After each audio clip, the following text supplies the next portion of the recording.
This is a crash course for beginners on how to paint your car using a rattle can paint.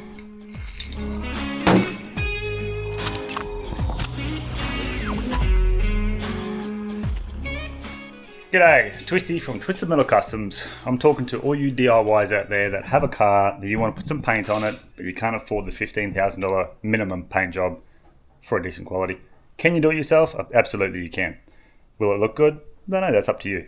This is a very low budget bonnet paint job, DIY special, not sponsored. So this is just my opinion on this paint. So let's get into it. Okay, before we even start prep on this car, first things first, get your can of paint or your cans of paint, whatever you're using, and chuck them out in the sun, just like this. Flop. It's always best practice to warm up your can, whether it's a bucket of hot water or in the sun or whatever method you want to do. So that's the first tip, get your can to a warmer temperature. Okay, so secondly is we're going to start this prep on this bonnet. I have zero tools here, that's why I had to actually go buy some sanding pads. So my whole workshop's still at the other workshop. So I've got some Scotch-Brite grey, and all you need to do to your paint is literally use a grey Scotch-Brite. That's all you need to do for mechanical adhesion, ensuring that your base paint that you're painting over isn't flaking and the foundation's good. What I mean by that is you can see here that the clear's actually started to peel off. That's fine. You can either paint to the base silver or the clear, but as long as you sand down that lip and as long as that's not flaking off. If that's going to flake off now, it's going to flake off later. So your foundation's most important. Rust wise, you'll have to address the rust. Make sure you can do whatever you can to that panel before you apply the paint. If you're not too worried, you just want to freshen it up, then just go for it. Now if you're just going like me, paint on top of paint, which you can do, you don't want to use anything coarser than 400 because you'll see the scratches through the paint. So I would even say 600 is pretty good. I'd generally go 600 over paint if I'm painting it. No coarser. If you go finer than that, you run into the risk of a delamination because there's not enough mechanical adhesion for the paint to grip onto. So any coarser and you'll see scratches through the paint. Try not to sand through the paint. Now this is for low budget paint jobs, remember. This is as cheap as possible. Okie dokie. We've got our grey Scotch-Brite. This is perfect for prep. As long as you don't have to sand clear, like this hard lip here, it's going to be a lot harder to sand that lip flat. And you can blend it with a random orbital sander. I'd probably go 500 or 600 grit and just sand it and try to blend it. That's your best bet. Prep wise, obviously just either tape these up if you're that lazy or pop them off like I'll probably do, and then just tape up around the car. Actually, I don't even have any of my masking tape or anything, any of my prep work, so I'm going to be using a drop sheet literally laid over the engine bay and then the bonnet closing onto it, and maybe something draped over the windscreen just to stop a bit of overspray. But this car's going to get a full resto in the next 6 months anyway, so I'm not too concerned, but you should be. There we go, that'll do me. Again, I'm doing this all over again later on, so you can spend more time on your prep work. Tape everything up, because paint, when it dries, sucks to get off. I'll pop them off. I'm pretty much ready to scuff this down now.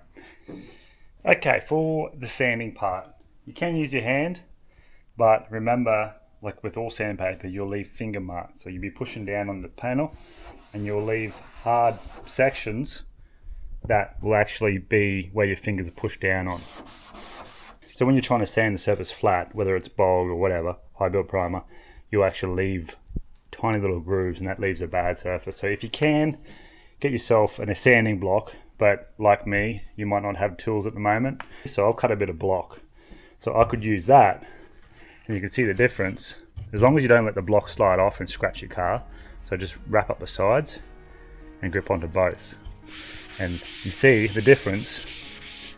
That leaves a beautiful, perfectly matte finish. It's no dints or anything. So I'm going to go over the whole bonnet. It doesn't need to be a lot. That's probably almost there. So I'm going to go over the bonnet, cross hatch it, and hopefully that will highlight any lows as well on the bonnet or any highs.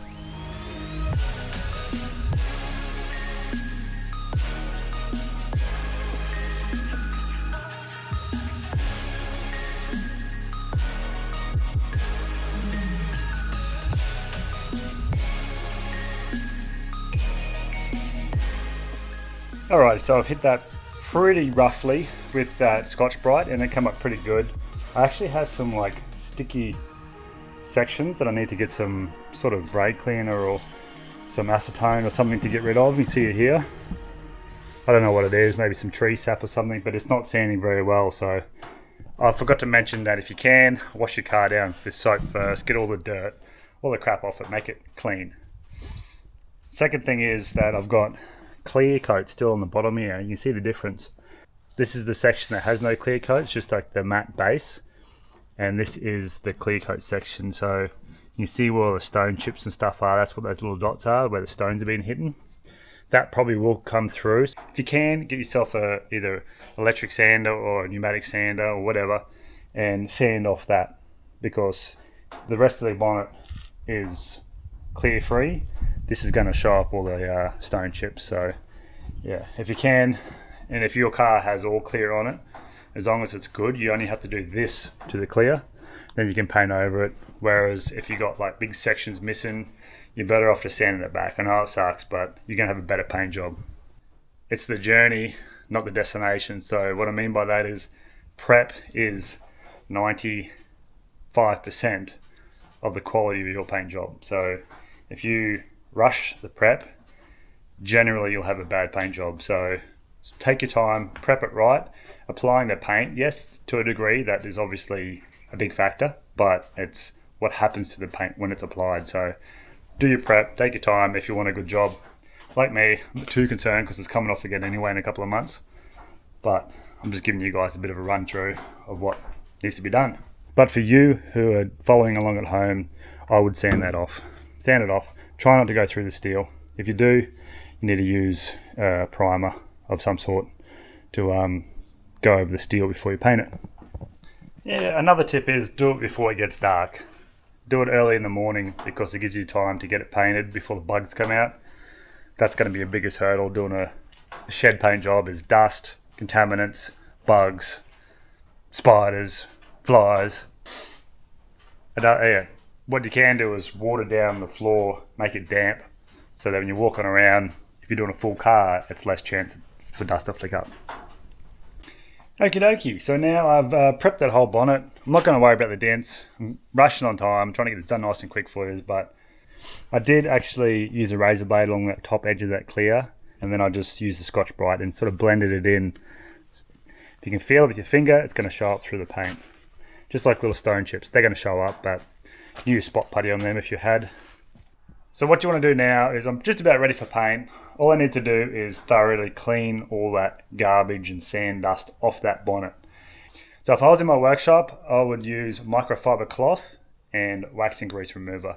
And the system there is you wet it down, use one cloth to wipe all the garbage off, and then a dry clean cloth to then go over it. Make sure you don't let the wax and grease dry and leave a film on your bonnet. So don't only work on small sections at a time.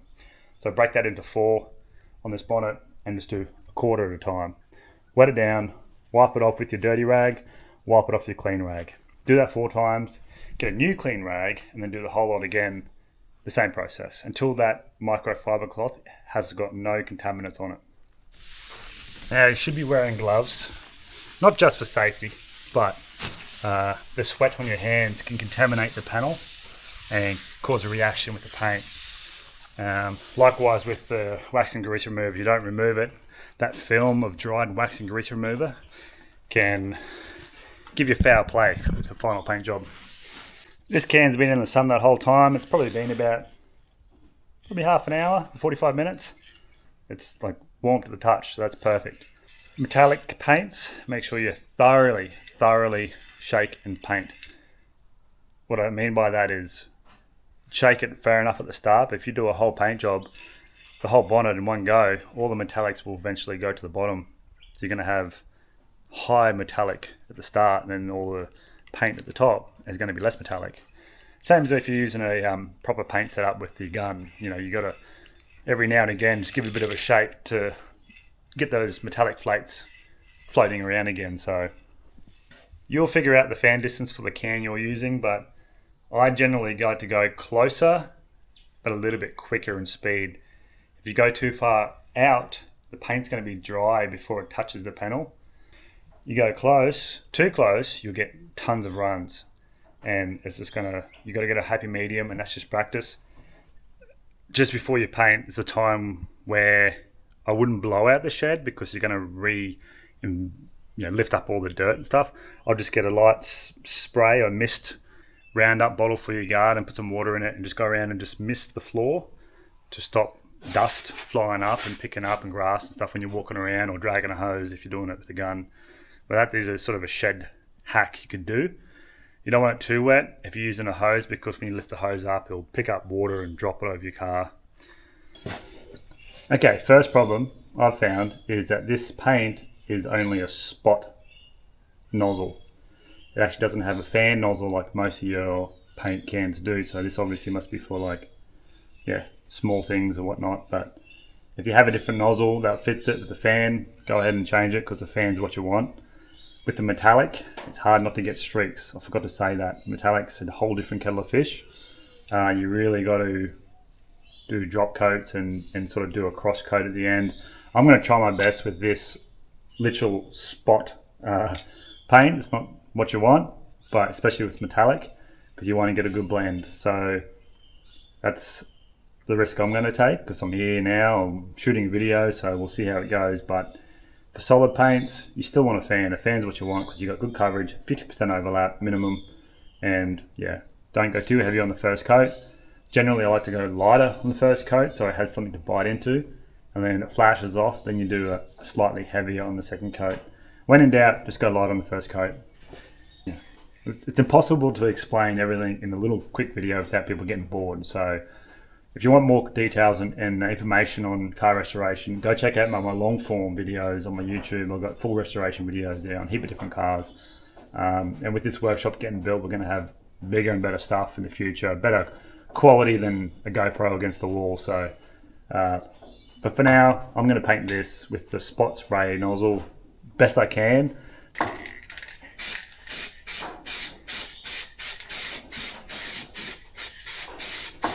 You can see that already now. I'm doing a couple of layers there, and it's kind of blotchy, but it's darker. So that's what I mean with having a fan. You're better off having a fan, because with metallics, it's going to be very hard not to get blotchy. This is going to be blotchy. I already know it's going to be blotchy, so yeah. I shouldn't go ahead with it, but I will for the sake of YouTube.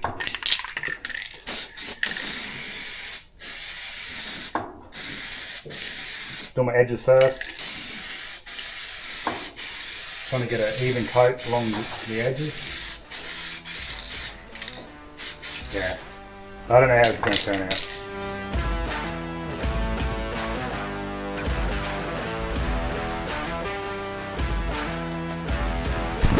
So as you can see, come up amazing. All right, bye. Okay, it came up horrifically bad, because that can nozzle is not the right nozzle for what I want to do, especially for metallic. I don't even want to show it to you. It's not even finished. I ran out of paint. It's just one can won't even get across that whole bonnet with that nozzle. Maybe if I had a different spray nozzle, but here we go. Look. See? Disgusting. So I even ran out. See there. It goes to show that not everything works out the way you want it to. And if this was you at home, as soon as you started painting that car, or got your paint gun out and you tested it, you're like, oh, that's a circle, just stop. You didn't do the 3 weeks or 3 months worth of prep work on a old classic car or whatever car you got to lay some crappy paint on it, to sand it all back and do it again. So 95% of the prep time wasted for 5% of laying crappy paint. So alright, we're back, and I couldn't just leave that video because that's a horrific job. But I'm back and I've got some more supplies. So I've got another 2 tins of paint, 2 coats, so 1 tin hopefully should cover it once. We know that didn't work with a small nozzle, but I have a secret weapon, and it's called a fan nozzle. So this should give us a lot more blend and spread than the pinpoint nozzle that we had. So I've got my new nozzle on, just tested it out on the box. And you can see the difference from that pinpoint nozzle to maybe about a 3-inch fan. So this is good to just test it, make sure you've got good spraying, and see that's a good speed, and then you cover it 50% to 70% overlap, like that. I'm not going to waste more paint. Let's just see how much we can get done in this bonnet. I'll show you a bit by video and then we'll go into hyperlapse. So again, I'll do that top lip, make sure the edges are done down a little bit, and then work down that side. Bugs already coming out. Look at the mosquito right there. Get out of here.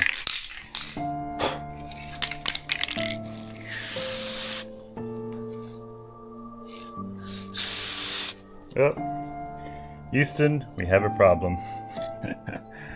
Remember what I said before? If it's not right, then stop, because that ain't right. So it's making it really hard to get behind Montana Colors paint. So the paint color is cool, but man, I'm having some dramas with these nozzles. And see, the nozzles are exactly the same. It's inside here that's making it all, you know, it's all burnt in, like it just sprays everywhere all over my hand. I'm just trying to make a video here. This is oh man, this is what happens. But okay, so both tins don't work. So I want to support this company because the first tin I ever had was awesome, but this metallic paint blue sucks. Like, not so much the paint, but the nozzle and the cans are just shit.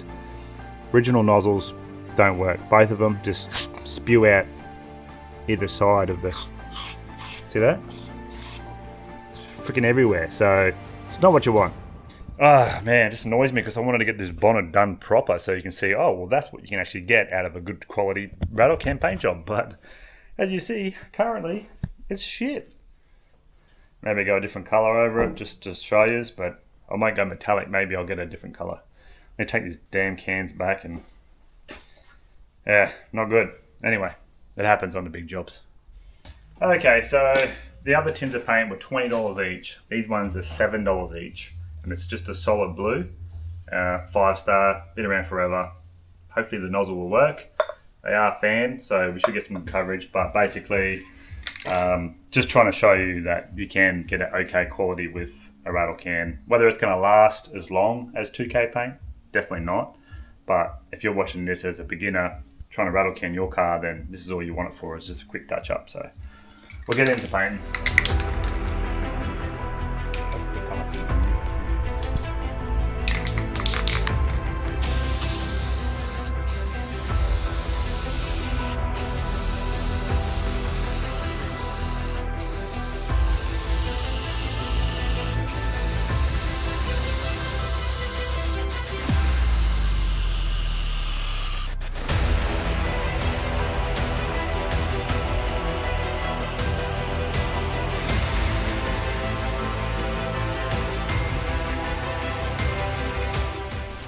So in my opinion, would I rattle can a car?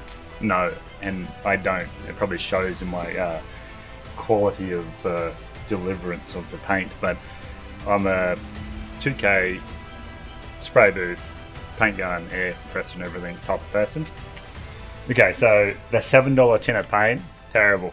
Just as bad as the $20 tin. The $20 tin might be okay if it had good spread, but both of them, terrible blending. And because we had the lines underneath from the metallic, it came through the first coat of that cheaper paint.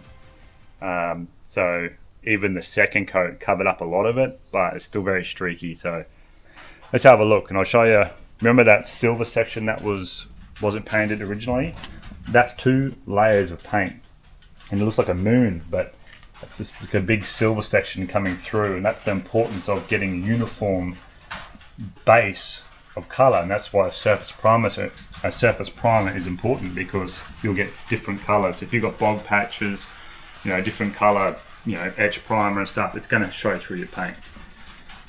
Depending on your quality level, what you want, it can be done. You can do a really good job with paint cans. You've seen it on YouTube, but I'm showing you the process to do it. You got to weigh up the fact, if you're doing a small little patch panel and you've already matched the color of the car, then yeah, maybe a spray can's for you. But in my opinion, if you're going to be doing a little bit more of this, or even a whole car, go buy yourself a $50 or $60 spray gun, a little air compressor.